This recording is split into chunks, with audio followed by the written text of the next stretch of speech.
Now, a British soldier of the Second World War, whose body laid for 40 years in an unmarked grave, has finally had a headstone dedicated to him in a ceremony in Crawley today. James Mclean was a Japanese prisoner of war and survived working on the notorious Burma Railway, which became known as the Death Railway. His bravery was recognised today in a memorial attended by his family. Leanne Rinney was also there. A month ago, it was a common sight to see men of the Argyll and Sutherland Highlanders preparing for battle in the Malay Peninsula.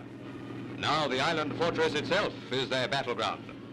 During the Second World War, James Mclean was serving as a piper with the 2nd Battalion of the Argyll and Sutherland Highlanders in Singapore. But in February 1942, he became a Japanese prisoner of war and was forced to work for almost 2 years on the notorious Burma Railway before being put to work in the Japanese coal mines.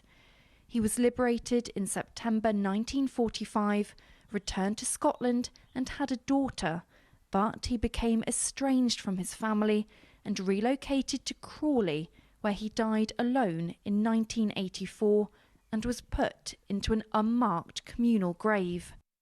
Finally today, after a 2-year campaign by his grandchildren, James Mclean has a dedicated grave and headstone.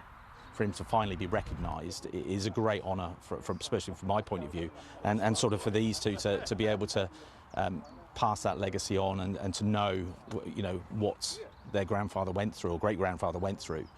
It is a great honour for me and for my sister. He managed to survive 3 sunken ships, and I even did my World War II topic about him. It's what he did for his country, and he's lain here, for 40 years without anybody knowing who he was. So that's why we felt it was really, really important to honour him today. Members of the Argyll and Sutherland Highlanders travelled hundreds of miles to attend the ceremony. I'm truly sure he was a good swimmer, with the amount of ships that was sank during his career of the 3 and 4 years that he was a prisoner of war.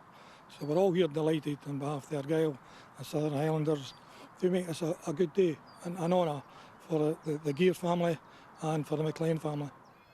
And while the family here never got the chance to meet James Mclean, they are now grateful his courage, composure and commitment to service will never be forgotten. Leanne Rinney, BBC South East Today, Crawley.